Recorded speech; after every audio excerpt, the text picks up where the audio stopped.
and Assalamualaikum, especially to Sir Shazir and my fellow classmates. As of today, my group and I will present on Chapter 7, which is Leadership in International Context.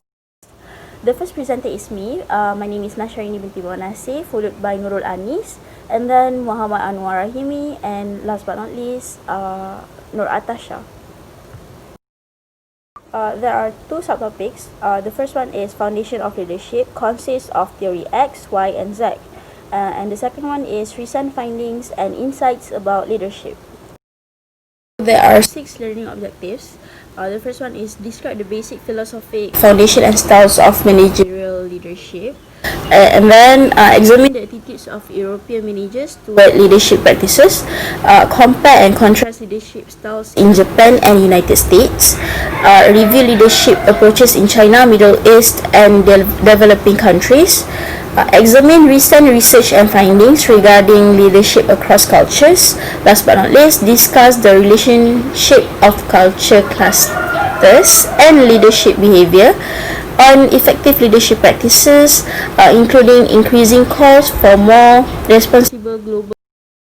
So, do you know what's the definition of leadership? As you can see that a boss and a leader is two different things. Like a boss only direct people, but leadership is something is the process of influencing people to direct their efforts towards the achievement of some particular goal or goals. Leaders and managers should develop skills in effective communication, planning, organizing, and problem solving. They also should exhibit the ability to focus on the future while maintaining current organizational trends.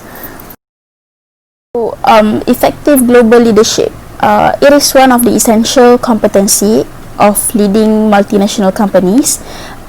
It also helps companies to enter and operate in new markets.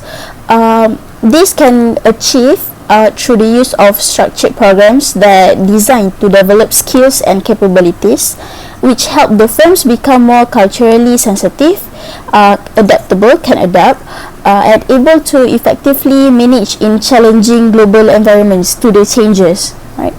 So that's the function of effective global leadership. Without a leader, subordinates don't know who can we look up to. Assalamualaikum warahmatullahi wabarakatuh. Okay, my name is Nurul binti Saipol Bahri, and I will continue with the next slide, which is the manager-leader paradigm. So basically, the terms leader and manager are often and always being used interchangeably in business environment. Even it is not business environment, the terms leader and also manager often being used in an organizations to make sure that the organization runs smoothly. Many people believe that there is clear distinctions in characteristic and also behavior between leader and also manager, where this makes some people believe that leader are born but manager can be shaped in an organization. Next is manager leader also must exhibit and also must have credibility and also ability to focus in the future while maintaining the current organizational trend. This means that as a manager leader, you not just have to think about the current situation, but you also have to think about the future and also have to focus about what is going to happen in the future. Next is manager leader also must have a certain undefined charisma that come into play, which evoking the support and also respect for their subordinate. This is because leadership role in organizations and also team member being determined by the subordinate and also team member.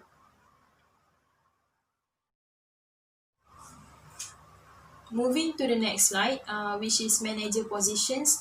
So basically, manager positions consist a sheer responsibility or absolute responsibility towards the organization's goals and also what company want to achieve, where where where manager can provide a leadership, and leaders can perform a manager functions, but manager cannot perform a unique functions of leader. uh, to make a successful manager, it can be done through academic study, observations, and also a training. As an example, in university, once you has been appointed as a leader in a society, um, they tend to send or ask you to join something like a seminar to gain more knowledge, to make you as a better leader and also a better manager for the society. So the behavior of manager are varying greatly, but they tend to follow organizations or company goals and also company rules, where they are not doing something that the company don't ask, which means that manager often focus on what company want to achieve, what the company rules and also company objective.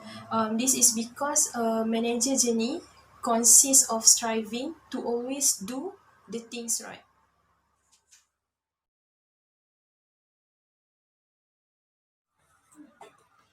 So, moving to the next one, which is leader status. So basically, leader status is not something that you can learn, but it's something that you must gain. You must gain and earn through respect from your own teammates and also subordinate. In business environment or in organizations, people not hired a leader, but they appointed and they choose a leader. So this is same like when we choose a person to become our team leader, because we trust him or her and she has a credibility, and people know that you can do the right thing, so people choose you as a leader. So it's something that you can gain through respect and through kepercayaan from your teammates. Leader guide and motivate team members and extremely visible, which means that leader always there for their teammate, where they work to get the right people in the right positions to do their work. Lastly, leader focus on success of team member and build their moral and also motivation. Moving to the next slide, which is the difference between manager and also leader, where the first one is can manager can learn skill necessary. So basically, this just like I mentioned before, to become a successful manager and to make a successful manager, it can be done through academic study, observations, and also training. So I think that manager is someone that willing to learn, to improve their knowledge and also skills to become a better manager. But for leader, they have harbor innate characteristic. Harbor innate is something characteristic yang semula jadi. Next is take care of manager take care of where you are, but leader bring you to a new horizon. Manager oversee means like manager tend to oversee what you are doing, how the progress of the work that you are do. But leaders, they motivate you to make the work right. Manager point out flaws to improve on, where they point out what mistake or what kekurangan yang you buat dalam kerja you, to make sure that in the future you will improve that. But leader give recognitions for good work. Leader bagi pengiktirafan atas kerja you yang baik. Next is manager deal with complexity, but leader deal with ambiguity. Manager is a fact finder, leader is a decisions maker. Manager focus on efficiency, but leader focus on effectiveness. Manager is something that are given to you immediate authority, but leader, just like I mentioned before, leader is something that you earn and gain by a respect through an actions. Manager follow company objective, but leaders set their own new standard for the organizations. Manager, just like I mentioned before, manager always intend to follow organizational or company objective and rules. Leader have their own standard. They set their new standard for the organization successful. Next is manager have a present visions while leader have a future vision. Because manager follow the company objective, they tend to think about what is going to happen now. But leader, they can focus in the future while maintaining what is the organization do now. Last one is manager do things right, but leader do the right things.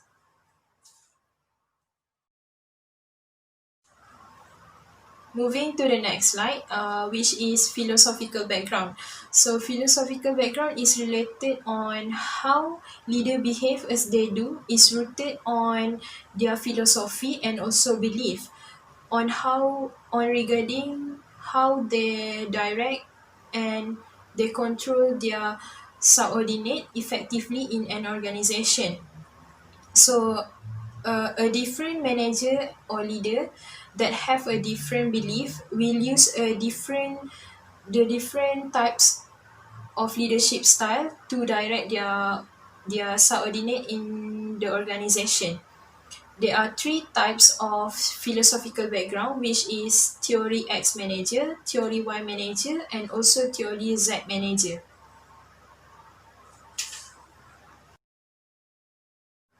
So the first one is theory X manager. So basically theory X manager is the manager who believe people are lazy. So the use of cautions and also threat of punishment is necessary to make them do the work that already given to them. But there is a assumptions that has been made by there's a specific assumption that has been made by theory X manager, which is people who do not like to work will avoid the work that has been given to them wherever it is possible. Wherever it's possible, they will try to avoid the work that has been given to them. Next is workers have a little ambition where they try to avoid responsibility and like to be directed by others. So theory X manager believe that workers that lazy tend to avoid the responsibility, where they like to be directed rather than have a responsibility to direct other people. Last one is primary needs of employees is a job security. This means that theory X manager believe that if there is a job security, there is a job security offered by the organizations. The possibility for workers to quit or resign from their job is low because there is a job security. The last one is they also believe that the necessary to use cautions, controls, and threat of punishment in order to people to attain with the organizational objective. Next is theory Y manager. So theory Y manager is basically the manager believe that under the right condition, people will not only work hard, but they also will seek a chance to have a responsibility and also a challenge in work in their organizations. So there's a specific philosophical assumptions that has been made by theory Y manager, which is a great deal of creative potential basically goes untapped. but workers will provide a higher quality and also quantity of output if this ability goes tape. So that's mean if the ability that are given to them is tape, they are not going to provide a creative potential. But if it goes untaped, they will provide a creative potential towards the towards the output that are going to be produced by the organizations. Next is expenditure of physical and mental effort is natural to people, such as resting and also playing with other subordinate or team members in the organization. Next is if people are committed towards the organizational goals and workers are committed towards the organizational goals, they will they will use and exercise self directions and also self control to achieve that organization goals. Next is reward that are associated with their achievement will determine their commitment toward the objective. If the reward that organizations put is associated with the achievement that the workers do, it will determine their effort and also commitment towards the objective that organizations try to have.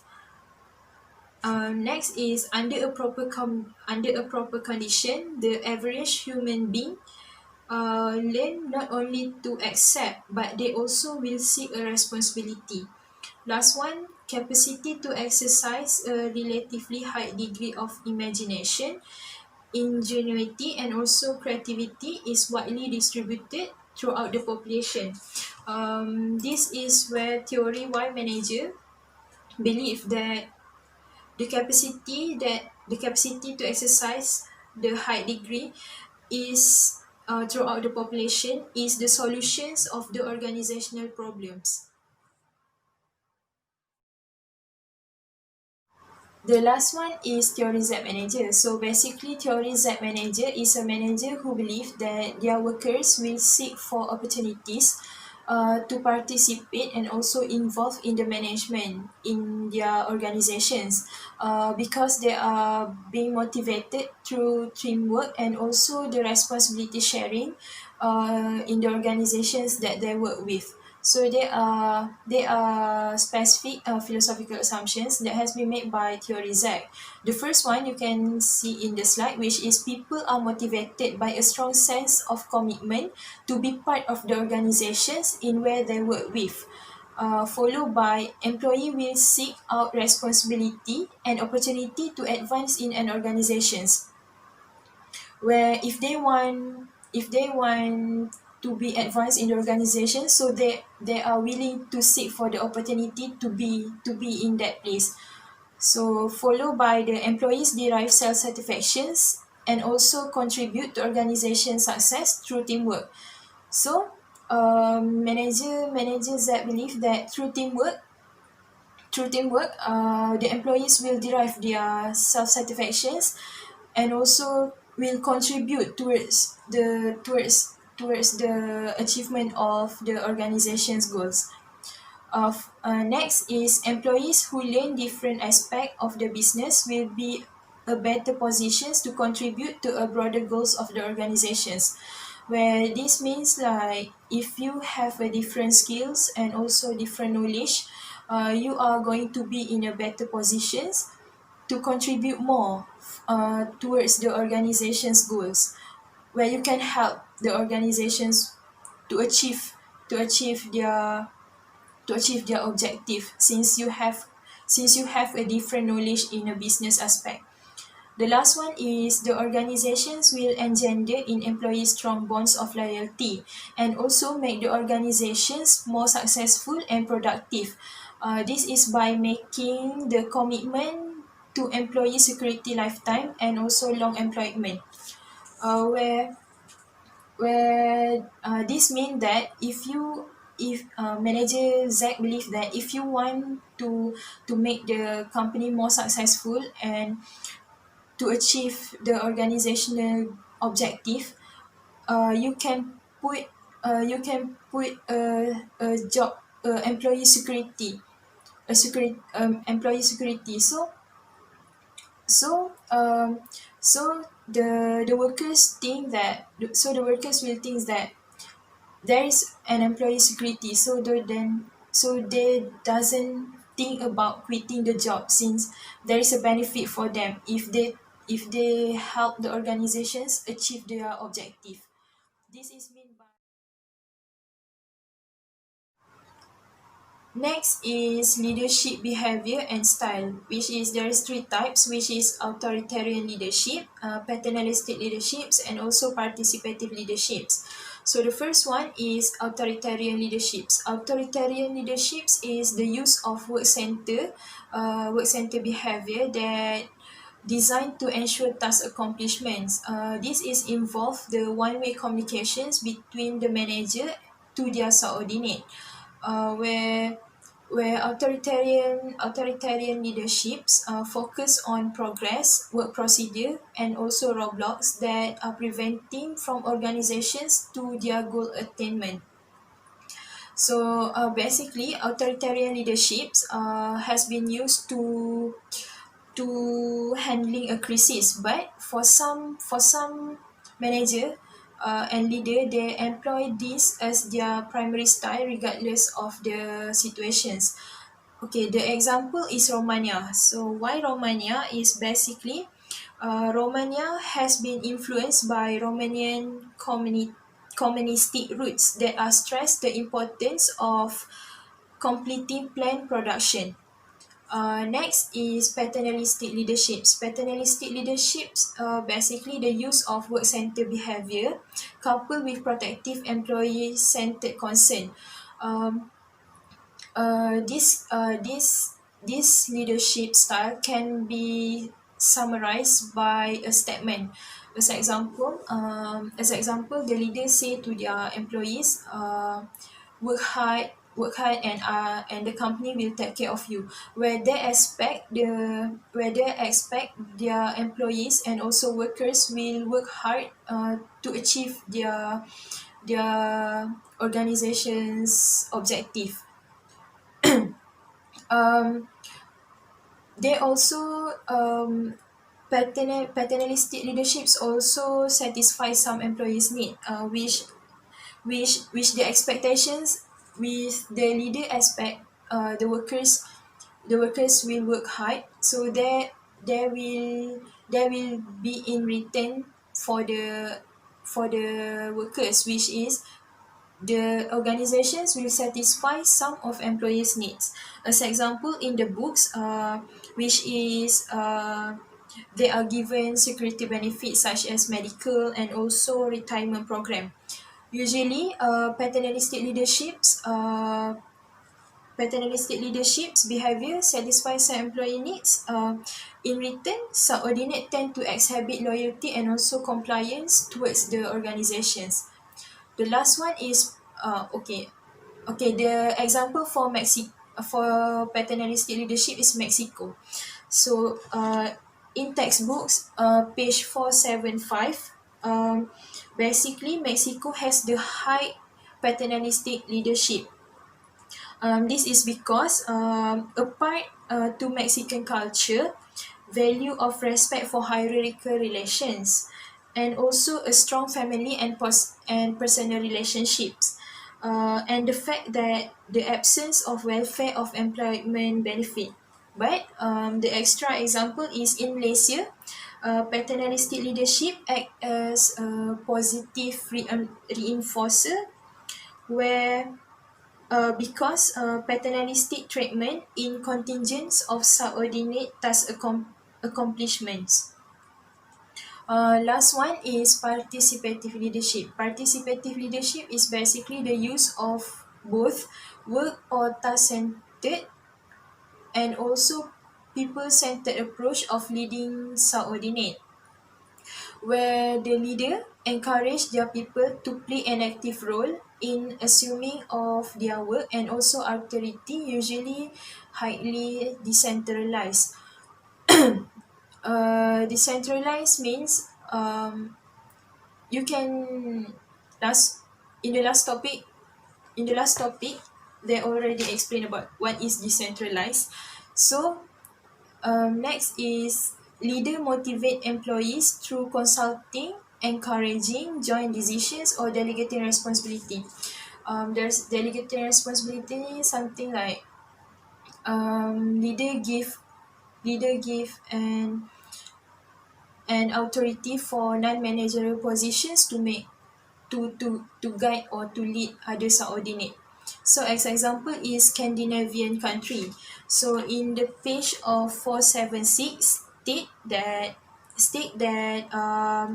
basically participative leadership is very popular in technological advanced country, where as example at General Electronic, managers are encouraged to use a participative style that deliver on commitment and also share the value of the firms, where in research has shown that participative leaderships contribute to employee task performance, especially in the presence of psychology empowerment of the part of subordinate who manage themselves and trust in the supervisor in the case of non-managerial subordinate.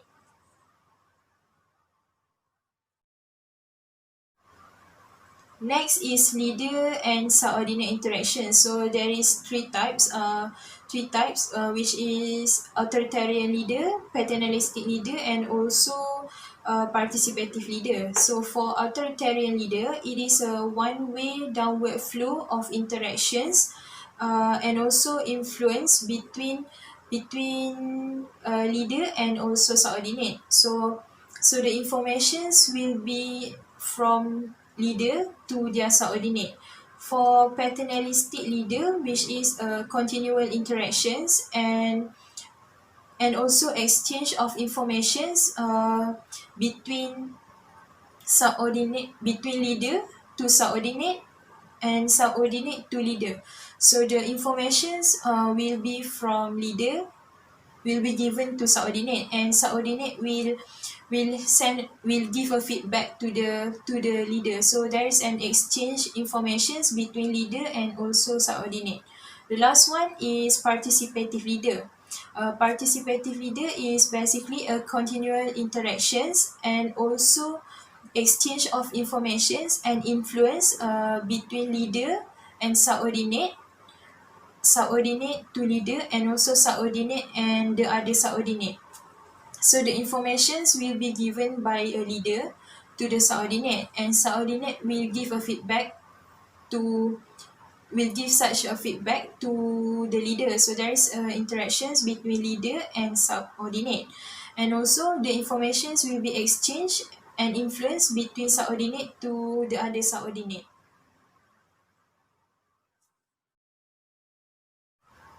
Last one is the managerial grid. So managerial grid is a useful visual to chart on how leadership behavior compare to one another. So you can turn to page 476 for the explanation. 476 and 477 for the explanation. That's all from me. We will move to the next presenter. We move forward to European managers' attitudes toward leadership. British and Scandinavian countries use participative leadership approach. There are two reasons behind of this. The first one is because of the political background of the country, and usually British managers are not highly involved in day-to-day affairs of the business. They tend to delegate their work and authority, and let the decision making be handled by middle and lower level managers. French and Germans use authoritarian approach because they prefer a more work centered, while European they use participative approach but not entirely subscribe to theory Y. A study sought to determine that managers in European countries will basically use traditional or system 1/2, meaning 50% of their approach used on theory X, right, traditional, while another 3/4 they use democratic participative, which is theory Y. So they mix the theory X and theory Y, and they use it in most of the European countries. There are 4 areas relevant to leadership, which the first one is capacity for leadership and initiative. It's about whether the leader believe that employees to be directed or expected initiative from the employees. So kiranya macam ketua leader tu believe tak kalau macam employees tu perlu diarah ataupun inisiatif dikeluarkan sendiri oleh pekerja-pekerja diorang. Alright, the second one is sharing information and objective. Does the leader believe that detailed and complete instruction should be given to subordinates, or the subordinates are allowed to use own initiative within the directions given?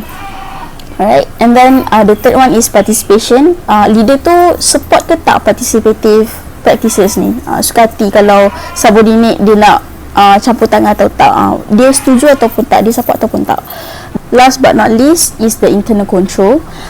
It's whether the leader believe that the most effective way is towards it's by rewards and punishments towards the employees, or the employees themselves respond to the internally generated control. So it's either one.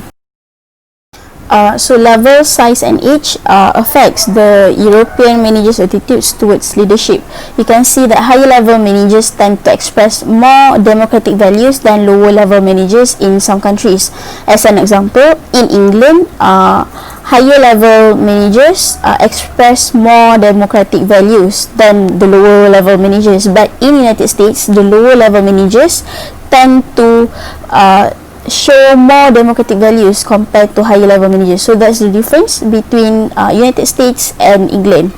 So we go to size. The size influence the degree of participative autocratic attitudes. Respondents from large firms were more supportive of sharing information, objective, the internal control, participation, the 4 areas just now, compared to small firms, right? The youngest managers have more democratic values in terms of leadership and initiative, and also sharing information and objective.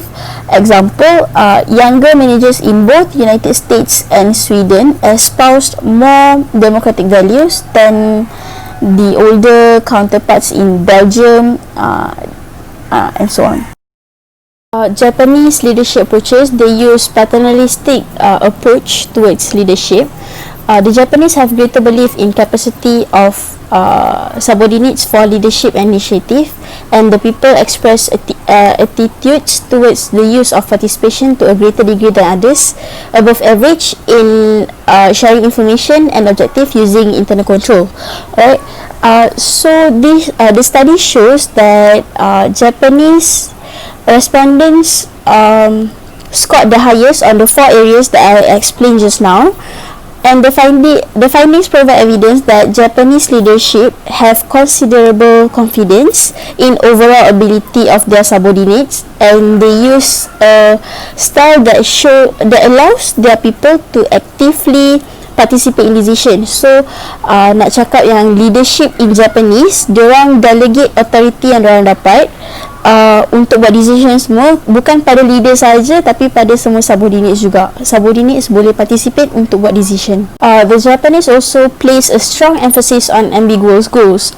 The next slide will show what are the drawbacks and the positive effects of when they place a strong emphasis on ambiguous goals. Now you can see the benefits and the drawbacks of Japanese leadership approaches.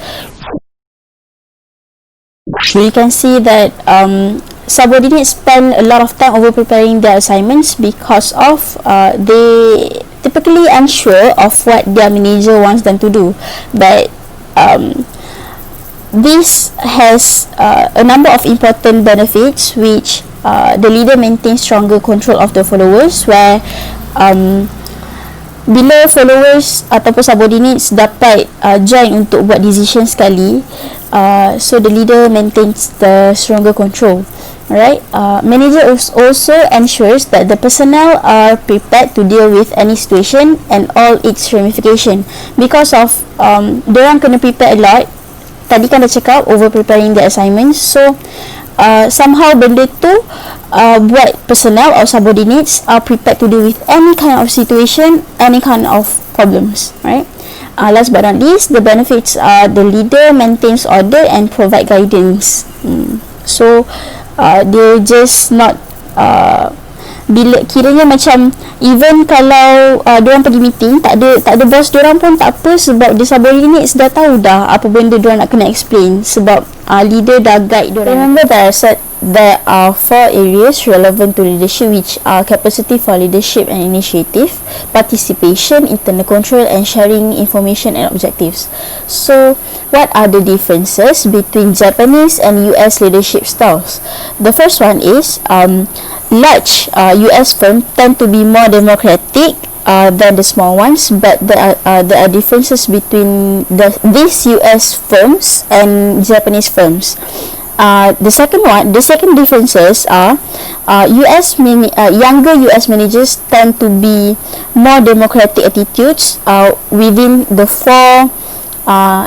four aspects, but the younger Japanese only fall for sharing information and objectives and in the use of internal control. So kiranya between the 4 aspect tadi, US managers, younger US managers, dia fall into 4 kategori tu, sangat-sangat democratic. But kalau younger Japanese managers, dia only fall into internal control and sharing information objectives.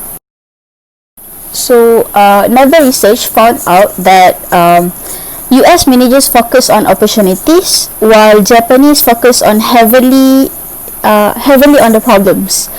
So kiranya sebab tu lah macam Japanese tadi, dia prepare a lot, over preparing tau, dia macam terlalu banyak habiskan masa on that problems sampai benda lain dia tak nampak. But for US managers, dia focus more on opportunities. Okay, so the other differences are kalau subordinates buat salah, Japanese managers akan bagi time untuk diorang belajar daripada mistake diorang sendiri, but for US managers, diorang would stop performance as quickly as possible. Itu macam huge differences lah between Japanese and US leadership. As you can see on the slides, okay, so as you know, Japanese, they use paternalistic leadership style, while US, they use participative leadership style. So you can see the philosophical dimension in employment. Japanese, dia often for life, layoffs, sangat-sangat jarang layoff, while US, dia banyak sangat layoff, short term sahaja employment dia, macam contract macam tu. But kalau Japanese, dia for long term. And then we go to evaluation and promotion. Japanese sangat-sangat susah untuk dipromote, sebab yelah kalau orang bawahan pun dah tahu apa kerja orang atasan, even kalau tanya dia punya macam salaryman pun dah tahu dah apa. Kalau manager tanya dia punya salaryman, what are the problems, what are the solutions, salaryman tu sendiri dah tahu jawapan dia. So it is very hard for them to get promotions. But in US, they get promotion very often, and then boleh cari kerja elsewhere. So for career path, it is very general, and people rotate from one area to another to become familiar in all areas in Japan. But in US, diorang specialize, so that diorang lagi fokus on one area sahaja. Okay, in decision making, it's a group decision making, within the Japanese group, but in US, it is based on the individual manager. Okay. Next, control mechanism. For Japanese approach, they are very implicit and informal. They rely heavily on trust and goodwill. So ikutlah pada diri sendiri, sebab diorang pun memang disiplin, so memang sangat-sangat bagus. So diorang memang percaya diorang punya subordinates. But US approach, they are very explicit. People know exactly what to control and how to do it. And then responsibility. In Japanese, they share collectively, but US dia based on individuals. So macam US ni dia sangat-sangat individual, but Japanese dia more on collective. Based on concern on employees, management concern extend to the whole life, business and the social of their workers. So even the social of their workers pun the Japanese still concern. But in US, management usually concern on work life individual tu saja, tak adalah sampai social life macam tu semua. So that's the differences between Japanese and the United States leadership styles. What are variety amplification and variety reduction? These are the differences yang digunakan oleh Japanese and US leadership style juga. Okay, another difference between Japanese and US leadership style is how senior level managers process information and learn. Okay, variety amplification is a creation of uncertainty and the analysis of many alternatives regarding the future action. So kiranya macam diorang terlalu banyak uncertainty. Setiap uncertainty tu diorang akan evaluate, diorang akan analyse and give solution to each uncertainty yang diorang ada. These are used by Japanese managers. Example, they encourage all employers to come with solution and aim for future goals. So sebab itulah back to the over preparing time, these are the reasons why. Okay, they focus heavily on problems and diorang allow poor performance over time so that the subordinates boleh belajar sendiri melalui mistake yang dibuat. Tapi untuk US dia berbeza sebab United States dia guna variety reduction where they limit number of uncertainty and they focus of action on a limited number of alternative. Maksudnya diorang tak fokus on problem, they focus on opportunities.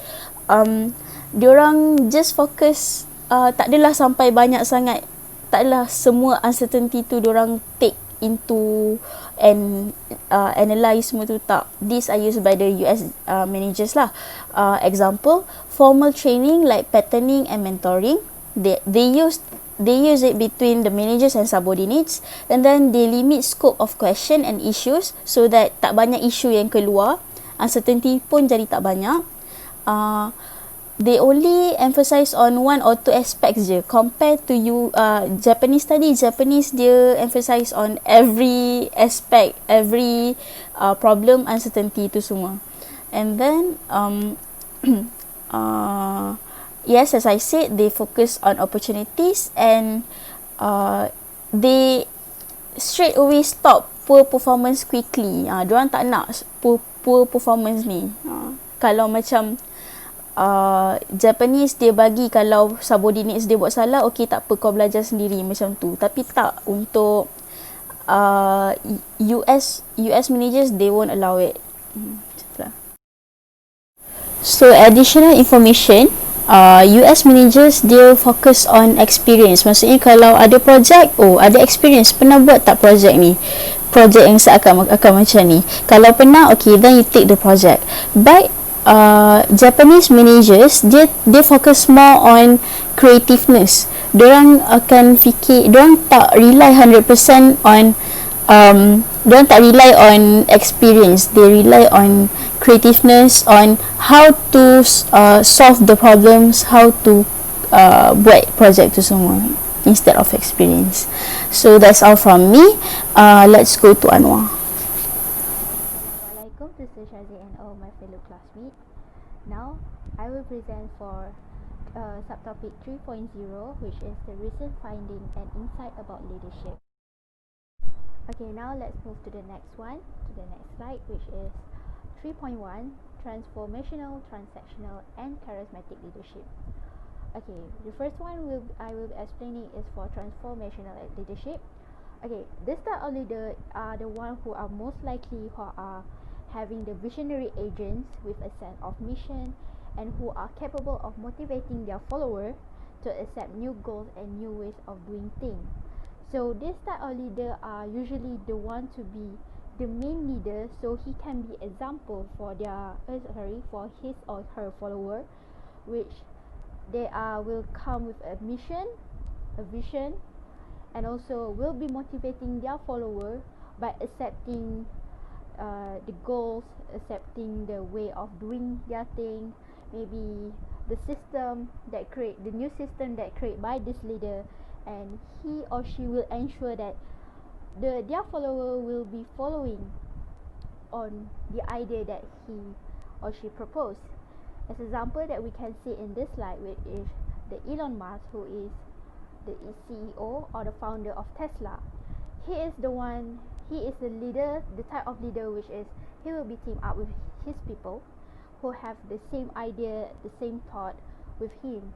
So he would be prefer to a group team who will have the same vision and mission. And meanwhile, he also will discuss the solution together with his teammate to if there's any problem or any error in their working or their system. So he will be discussing the solution together with his workers, and instead of giving out orders or instruction to them, because some followers tend to be the one who will always just follow the order of their leader. But for the transformation leader, he will be ensure that his followers are the one also giving and also take from, like giving the idea and take the idea from the leaders too. So Elon Musk is a great example for the transformational leader. Okay, now let's move to the second one, which is the transactional leader. Okay, for this type of leader or for this type of individual, they are the one who tend to be who love to exchange reward for an effort and performance, or we call it word on a something for something basis. Something for something basis is an idea where they will put a reward, or as example, if you manage to done or successfully finish the project in within the time given, as example in 3 months, there will be a reward such as going holiday to any countries, or even have a bonus. A certain bonus will be paid to the employee for the successful project that had been done.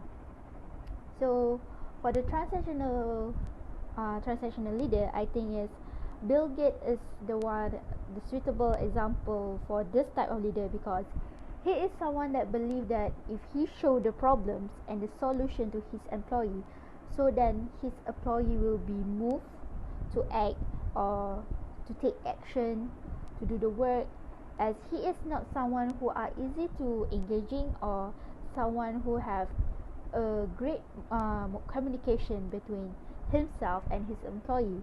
So because of his not effective communication, so he take a solution where using the something for something basis, so he will be rewarded his employee when the solution or the problems are managed to be under control, to be adapt, so the employee will get their rewards. And the last type of leadership is charismatic. Charismatic leadership is a leader that keep inspiring and motivate their employee through their charismatic trait and their abilities, which is maybe their skills, their attitude, or even their abilities in solving their problem. So those are the one that keep inspiring the follower or the employee and keep motivating the employee to work on the project or work on the mission or a vision. So for this charismatic leadership, Barack Obama is an example because he is a charismatic leader where he has the vibe. We can see that Barack Obama is someone, as we know, he is the last president of United States of America before Donald Trump. So we can see that he has a vibe that could persuade other people just using his powerful reason rhetoric, or even establish a personal and his own moral credibility through his speech.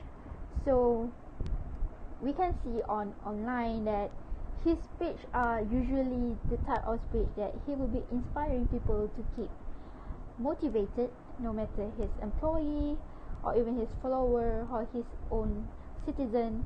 And he is the one that will keep motivating this follower through emotion and patience, especially just using speech. And we can know that Barack Obama is a president that have a vibe, like a positive vibe, that he will be always spreading that positive vibe to his citizens and followers, so that he is the one that will be keep created the positive atmosphere.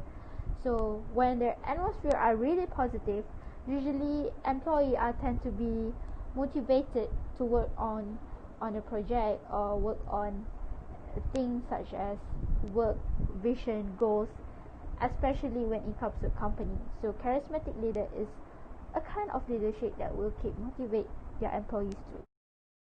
Let's move to the next slide, which is the 4 I's. 4 I's is a factor that Bayes discovered after studying 1,000 of cases, and this factor are the one that he think the most effective manager were transformational leaders. And this type of leader are characterized by the 4 interrelated factor, which is known as the 4 I's. See, before the most effective leadership is the transformational leadership, because it is characterized by the 4 interrelated factor, which is the 4 I's. So the first 4 I's will be the idealized influence. Idealized influence is a source of charisma of the leader, and they also enjoy the admiration from the employee, because we can say that if you are a good leader, your employee will make you as an example for them to improve themselves into a better person, which they could elevate themselves into a higher position than before, or improve themselves into a better person in a communication skills. So by this admiration by their employer, they tend to be enhance their pride. The leader will be loyal and having a higher confidence towards their people, because we can say that when you are working in a one team, in a one group, what we should have is, we should have the confidence toward our own people, so that we can go through the work together to achieve the goal. And the leader will be aligned this follower by providing a one common purpose or a vision, so that this employee are willingly to achieve the goal together. And the second is the inspirational motivation. This is where the leader are usually effectively or extremely effectively in articulating their vision.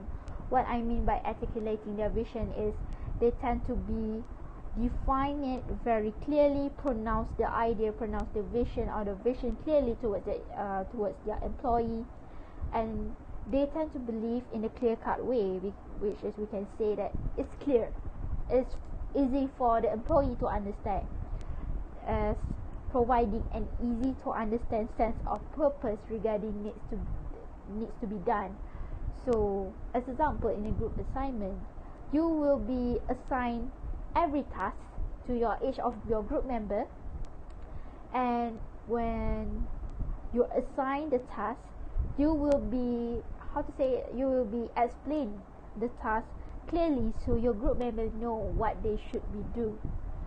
If your task is to be find the definition, as example just now, the definitions of the transformational, the transactional, and the charismatic leadership. So you need the example, you need the definition. You need to make sure that your group mates understand what they need to do. Okay, let's move into the third one. The third one is the intellectual stimulation. Intellectual stimulation is this transformational leader are be able to get their follower question the old paradigm and to accept a new views of world. What the meaning of question the old paradigm? Questioning the old paradigm, usually when you work for a long time in a big company, as example, you're working about 6 to 7 years in a company, in a established company, you will be tend to use to the old system, and when it comes a new leader, they will be having a new system.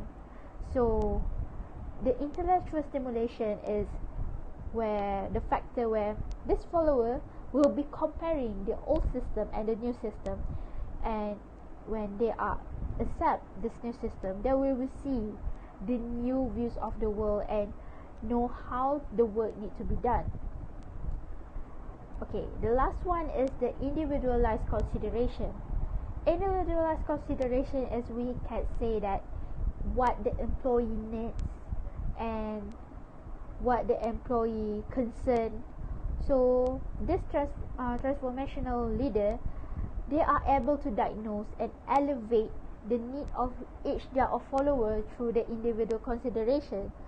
So this leader will be the one who diagnose or understand more what their employee or their followers needs or concern about, or even the leader will be a mentor or coach towards an individual employee, so the employee be able to understand the goal, the vision even more. So these are the way where the transformational leader will developing their employees. So let's move on to the next one, which is the 3.2 qualities of successful leader. So we can see that from this slide, these are the lists on how you, because we didn't know in future we might be the next president of Malaysia, the next prime minister of Malaysia, we might be the one a CEO of company, or even we will be the one in maybe as a group leader for a project. We didn't know our future, so we can prepare ourselves based on this list, the qualities for a successful leader. So first and foremost, you need to have the ability to cooperate, because if you don't have, or you didn't know how to cooperate yourself with your group team, how you will achieve the goals. So you have to know yourself or push yourself to have the ability to cooperate with teamwork. And the second will be independence, because when you are independent, you tend to make a decision faster compared to other, because when you are independent, when you are alone, you tend to make the decision by yourself, and you will be giving the instruction to your followers, so that your follower will be doing the work, or will be followed you step by step to achieving a goal. And the next one is how to be a leader if you don't have any leadership ability. But you don't misunderstanding. Leadership ability is an ability when you can sharpen by yourself, which you can train by yourself by reading books, by gaining your experience for your own working place. So by this knowledge that you gain, by this experience that you get, it might be sharpen the ability for you to leader in a company on a teamwork. And the next is the ability to take initiative. When it comes to a planning, you will have plan A, plan B, plan C. So from the start of the planning, you already know if the plan A is not going to be, what is the initiative you will be taken for the plan B. And if the plan B will not work too, you need to find out the other initiative on how to solve the problem, so you will having the plan C. So that is the quality that what you need in yourself in being a successful leader. So there's a lot of the list, but I'm pretty sure that you will be a great leader when you have the experience and your knowledge and your ability in the leadership. Okay, let's move to the next one, which is the 3.3 leader behavior, leader effectiveness, and leading team. Culture is a vital in explaining how a leader will be act when they are managing or in order to be effective leader. So the first one is, in an effective culture such as United States, these leaders are tend the one who exhibit or they tend to show their emotions to their workers or employee. However, for the neutral culture, it's the vice versa of the effective culture, such as Japan and China, or mostly the South Asia part. These leaders are the one who tend not to show, or they rather not to show their emotions to the employees, because they think that when they show their emotion, it will be giving a negative perception by their followers, and maybe making the followers tend to not motivate in doing it. So we can see that there are two culture in a leadership, which is the effective culture and also the neutral culture. So these are the leadership tips when you are doing business in this both culture. So when you are the one who are managing or being managed in a group team, in a department, or even in an organizational, as the one who are in an effective culture, avoid to be someone who detached, too ambiguous, and having a cold demeanor, because they will be giving you or will be interpret you as a negative behavior. Because when you are someone who seems like the one who are not disconnect, the one that not clear with your own vision, and you are showing that cool or cold attitude towards your employee, this will bringing your pride your behavior, which is negative. So this will not motivate your employee.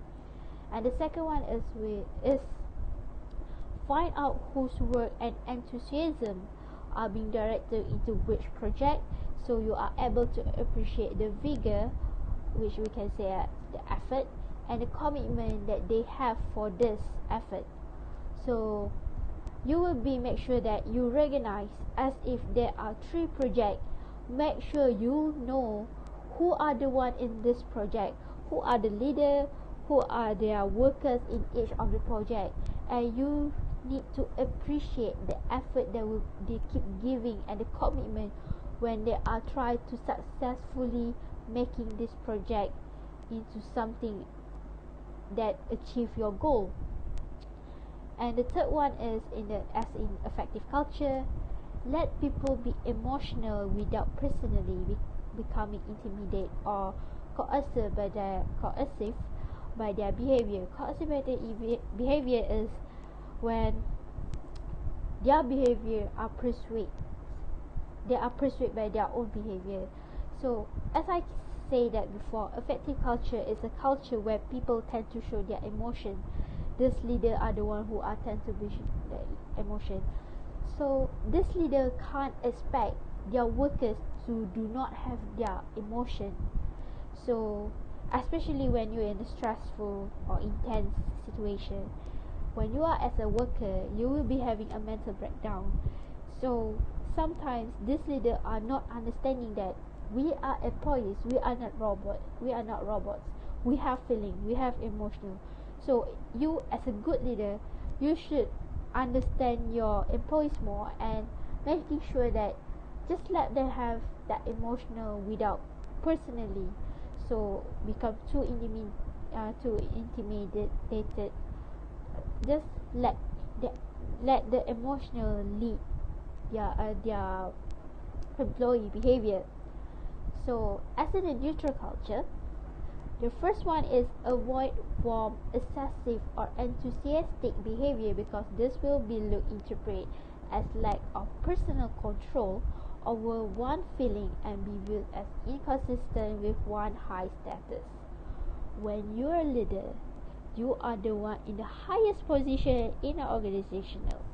So when neutral culture is, as I said, they tend to not showing emotion. So avoid this.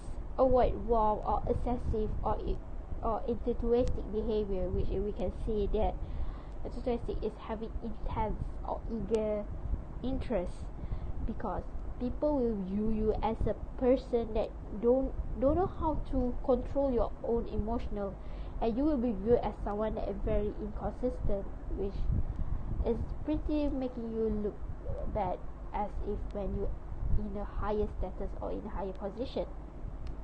The second one is extensively prepare the things you have to do and stick tenaciously to the issues. So make sure that you are prepared every the idea, everything that you want to your employees to do, prepare it, and make sure you are strongly focused or stick to the issue. And the third one is look for cues regarding whether people are pleased or angry, and then amplify their importance. The meaning is making sure that you are aware with your employee situation. Either they are okay or they were not satisfied with your idea, with your goals, and expand their importance, which is you not only making sure that you are focusing on your own goals, but also you are focusing on what your employee needs and affections. So for the next leadership tips is when you're doing business with individual in an effective culture, this is for those who are neutral culture. The first one is do not put off stride when others created scene or get histrionic, which is histrionic is exaggerate. Take time out for sober reflection and a hard assessment. So what we can say that do not take a long step to the in when the other side or the other party are created scene or they are being too exaggerate. Take yourself time to have a sober reflection and understand the hard assessment. And the second one is when others are expressing goodwill, respond warmly. So when the party giving a friendly attitude towards you, for you are the one that are neutral culture, respond is warmly, because like I say that neutral culture is someone who are not expressing their feeling, but when the other party are expressing their friendly culture, their cooperative attitude, just respond warmly. Do not act too cold towards your party, because you are making a negotiation. And the third one is you need to remember that the other person's enthusiasm and readiness to agree and disagree do not mean that the individual has made up his or her mind. So effective culture is someone that who are show their feeling might be exaggerate. So as you are the one who are from neutral culture, you should remember that the other party that are very very giving a intense or eager interest towards something that you will discuss doesn't mean that they are ready to agree and disagree, and that is not the meaning that they are already making their mind, they're already making the decision. And last but not least, when you are the one who from neutral culture, making sure that you are keeping in your mind that the entire negotiation is typically focused on you as a person and not much on the object or something or proposition that you will discuss. So it's more like they are focused on yourself instead of the object that you will discuss. So as in a neutral culture, from those are from the effective culture, you should ask your other party, the one who are neutral culture, ask for a time out, or maybe like take 5 from the meeting or the negotiation, so you can talk to each other, because when you are in meeting there will be a lot, maybe more than 10 people. So ask for a time out, take 5 or take 10, so you can catch up with each other from the neutral for people from the neutral culture between the games of poker, especially with the impassive one. Second is put down as much as you can paper before beginning the negotiation. Making sure that you put all the information that you can in a paper or in a document that you bring for your negotiation, because neutral culture, they tend to not asking a lot. They tend to be digest what they're reading. So making sure that you are prepared for anything that you want to present on the paper. The third one is remember that the other person lack of emotion tone does not mean the individual are uninterested or bored, only that the person does not like to show his or her hand. So as you from effective culture, you need to understand that when the people have like a monotone, that kind of emotion, the lack of emotional tone, that doesn't mean that they are not interested. So as Shazi said before, is in a Japanese culture, Japanese people tend to be close their eyes when during in a meeting, because they are digesting the information are they receiving, and when they are close their eyes, that doesn't mean that they are not interested. So the last but not least is the vice versa from the 4 tips from the effective culture, which is keep in mind that the entire negotiation is typically focused on the object or the proposition or the proposal that you will discuss, and not yourself as a person. So you need to bear in mind that you are discussing a goal, discussing an idea with the other party, not are discussing yourself. So you need to be focused on the main goal or the main idea of the negotiation. Okay, so the next leadership tip is on how you want to recognize the way in people behave, either it's in an effective culture or neutral culture. So people who are in effective culture, they tend to reveal their thought and their feeling both verbally and non-verbally. So as an example, in the meeting, you are giving out an idea. So when they are not agree, they will tell you directly that I not agree, or they will be making that unsatisfaction faces that you will be seeing very, very clearly. And the second is, these people are the one who are very flow easily through their emotion vehemently and without any inhibition, which is vehemently is what I can say is a very, very passionate and don't have that any shyness. So the third one is when they are meeting people who are very heated, very vital. In terms of vital in here is are very, very lively, uplifted, and that having an animated expression. They tend to admire this person because they are meeting someone that they could vibe together. And the fourth one is touching, gesturing, and strong facial expression are very, very common towards them. As especially, you can see that during Raya, when you are gathering all with your family, there will be a group of women of all in your family will be gossiping, and you know these aunties will be telling story very, very uplifted, you know, touching and gesturing, such as suddenly slapping your shoulder is it's very common. And having that very, very strong facial expression, especially when they are disgusting, they are making that face, you know. And the last is they tend to be giving their statement or their idea very, very fully and dramatically. In terms of dramatically is they are tend to giving statement have that, you know, up and down monotone, that we can feel that there's an emotion when they are giving their statement. However, for a neutral culture person, they are vice versa towards the vice versa compared to the effective culture. So they are the one that tend to not reveal their thought or their thinking or their feeling. So we can say that they are more to like zero expression. And this person are people who are very keep their emotion them up, or creating a barrier of their own feeling towards other people.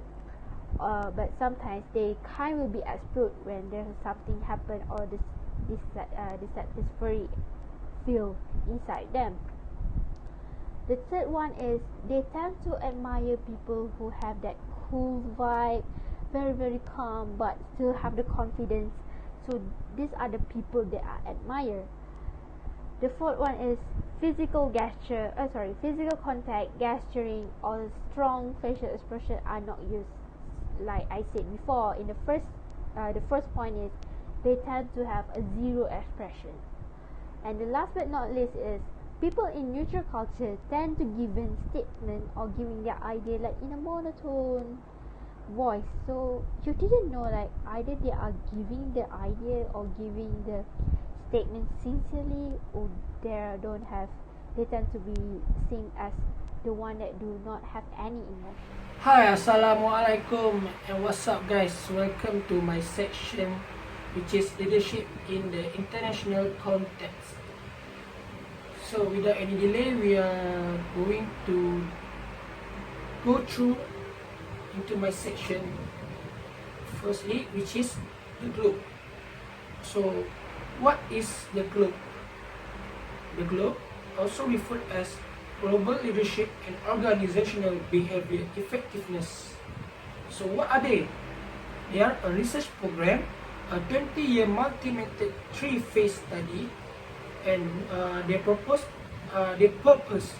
is to examining the relationship among societal and organizational culture, societal and organizational effectiveness, and leadership. So the GLOBE program also includes the classification of leadership behavior. Through qualitative and quantitative analysis, GLOBE researchers determined that leadership behaviors can be summarized into 6 culturally endorsed implicit leadership dimensions. So what are these 6 culturally endorsed implicit leadership dimensions? We're going to know that to the next page. So now we're on to the second page, which is cross-cultural leadership, insight from the GLOBE study. So there are 6 for all of them, and what I call them is I refer them as leadership attributes. So what are these leadership attributes? One of them is charismatic value base. What is charismatic value base? This means that capture the ability of leaders to inspire, motivate, and encourage high performance outcomes from the others based on the foundation of core values. So meaning that this leader believe that to achieve a high performance outcomes, he needs to motivate, encourage, and inspire his co-workers, his subordinates, his crew, in order to achieve his goals. Second is team-oriented, which emphasize effective team building and implementation of a common goal among team members. By this, it means that this leader believe to achieve a goal, we need to, they need to have a teamwork. Yeah. Third is participative. It involves other in decision and decision implementation. So participative means that this leader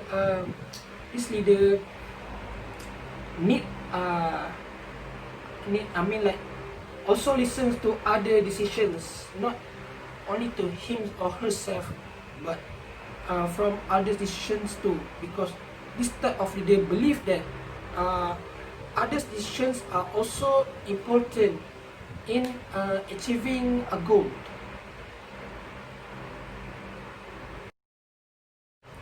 So now we are on to the third page, still in cross-cultural leadership, but different attributes. So we're going to learn to discuss about human-oriented.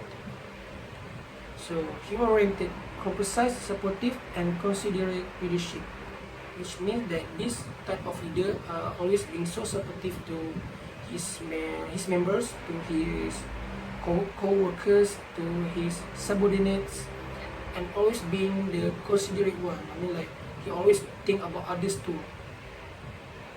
Next is autonomous, which is independent and individualistic leadership behavior, which means that this type of leader always do things alone. Like to he's so independent and always doing things alone, not expecting help from others. Third is self-protective, which ensures safety and security of the individual and group through status enhancement and face saving. Which mean by this is this leader more more focused on the safety and the security of his members rather than achieving the goals. He's more focused on the safety.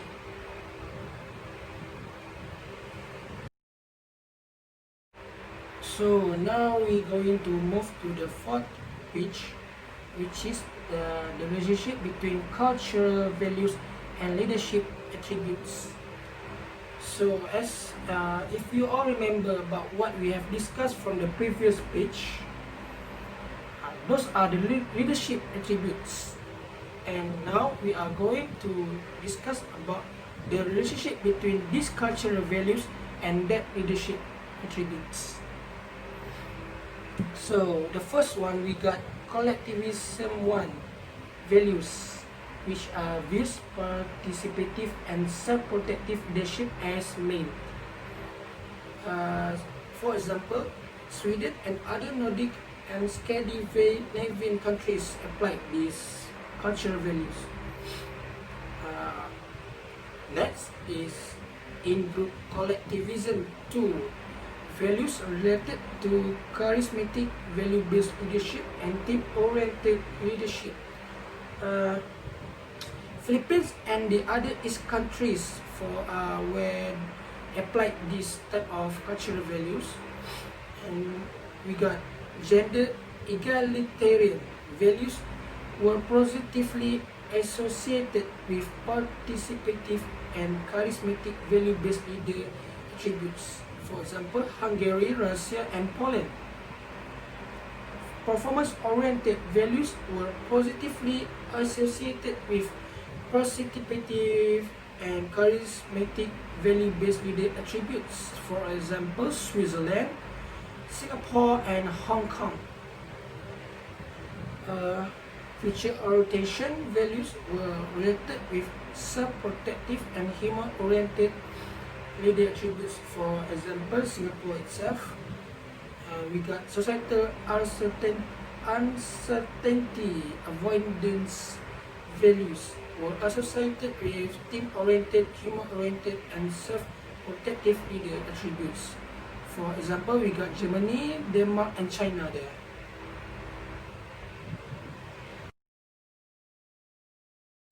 Okay, now we are on to the fifth page, which relationship between cultural values and leadership attributes. Societal human orientation values were linked with participative leader attributes, which are Zambia, Philippines, and Ireland that consume these cultural values. Societal assertiveness values were involved with human-oriented leader attributes. For example, we got USA, Germany, and Austria. And lastly is societal power distance values were correlated with self-protective and human-oriented leader attributes. For example, we got Morocco, Nigeria, and Argentina. Onto to the sixth page, we got positive organizational scholarship, also called as POS.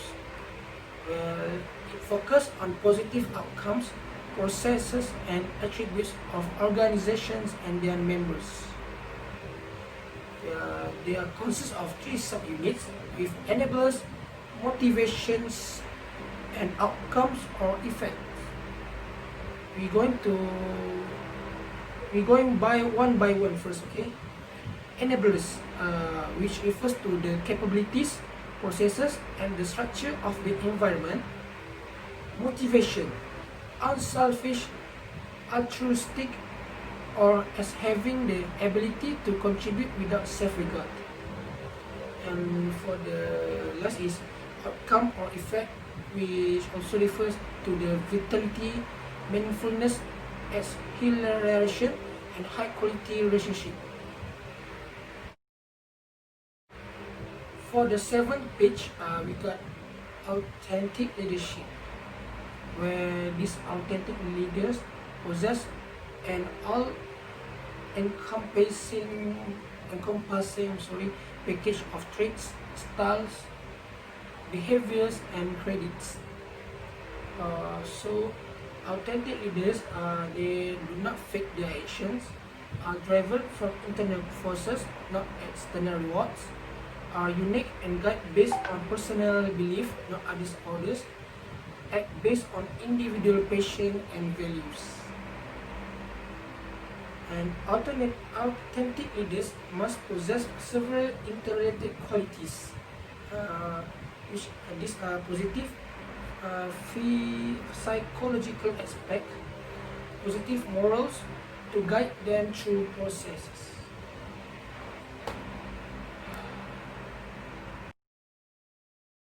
And now we are going to the 8th page, which is the last page for my section.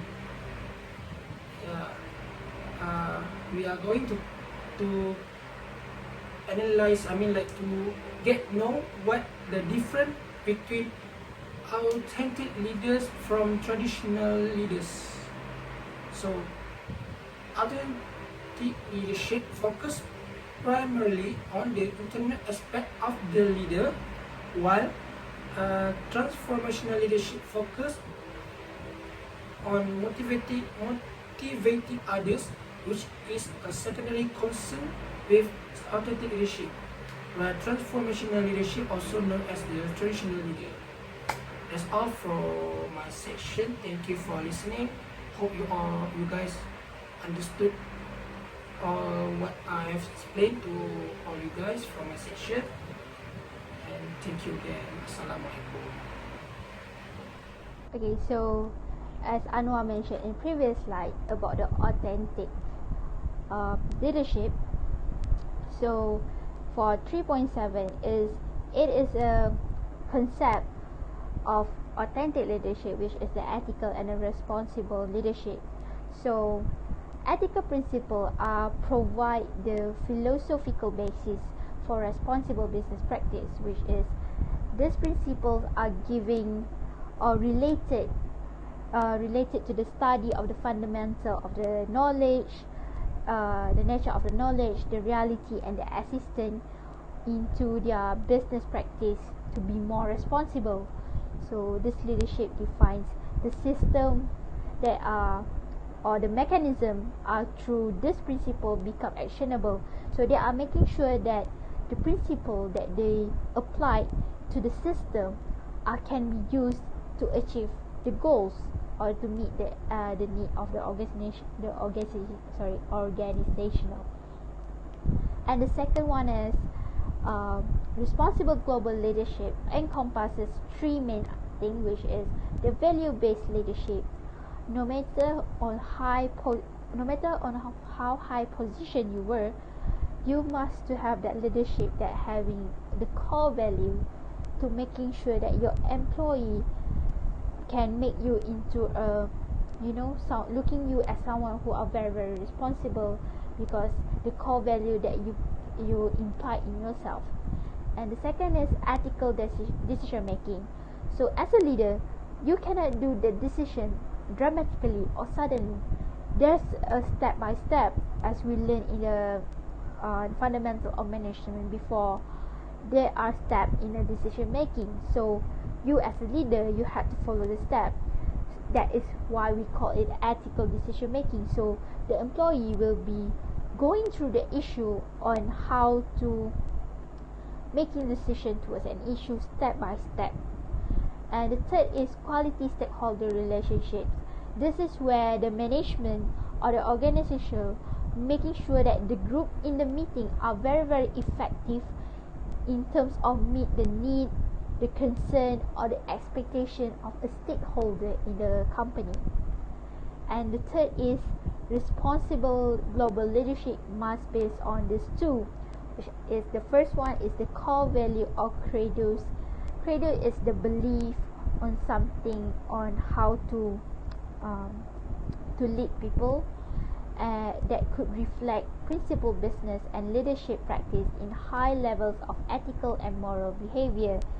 So when you imply the core value in yourself as a leadership, automatically you are reflecting your business, and which not your business is mean that you are reflecting your business principle or business vision or mission and the practice to seem as more high level ethical and full of moral behavior. And the second is set of shared ideals that advance organizational and societal well-being. So we can say that these are shared ideals will be increased the organizational and the social welfare, the people inside. So this is when you are having the shared ideal, or you will be have the core value that implies in yourself as a leader. This will be making your organization more advanced compared to the other organizational. So let's move on to the next one, which is the servant leadership. Servant leadership is a part of concept from the to the ethical and responsible leadership. So this leadership is tend to giving more priority to the need of their colleague and who those they serve. So they tend to focus on their employee welfare and well-being. So there are quality requires you to imply the servant leadership inside you. As example is listening, empathy, healing, awareness, which is you should aware the situation, the surrounding, persuasion, conceptualization. Conceptualization is a form of concept where it is an idea. And the next is foresight.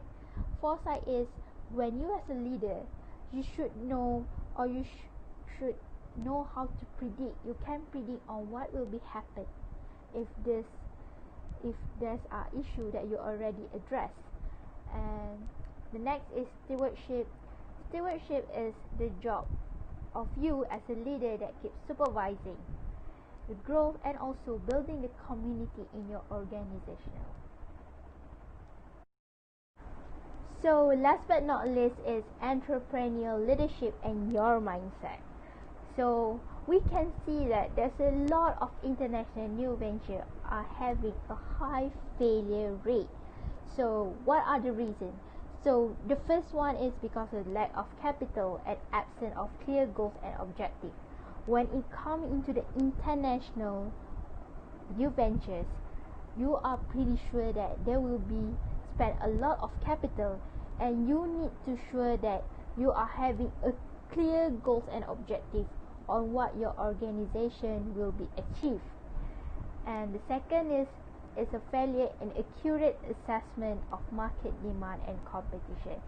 It means that you are lacking of research of your market demand and who are your competition. So you think that it's already accurate, but there's something that you might not focusing on during your research. So as an international entrepreneurial leaders, you must possess this culture sensitivity, international vision, and a global mindset, which is a simpler word is you need to have a open-minded. You need to be someone who are open-minded, someone who aware of what are the sensitivity culture, different culture of sensitivity. As example, the new the new cases about George Floyd is teaching us that saying the N-word is something very sensitive to the black people, and so that are the sensitivity that you as an international leader should be aware of. And second is international vision. When it comes to international vision, you have a big vision on what your goal would be achieved successfully, because when it comes to international, you will meeting a lot of different demand, different areas that will be cooperating with your entrepreneur. And the last is your global mindset. When it comes to global mindset, you need to be, as I said before, you need to be open-minded. You should understand what are the issues, the different culture, the different ways on how you will be communicate when you are meeting someone who are different culture with us. As example, we as a Malay will be meeting someone who are different, maybe from Arab, maybe from US. So you need to have the mindset that you should be open to all of their ideas, all of their attitude, or even their proposal.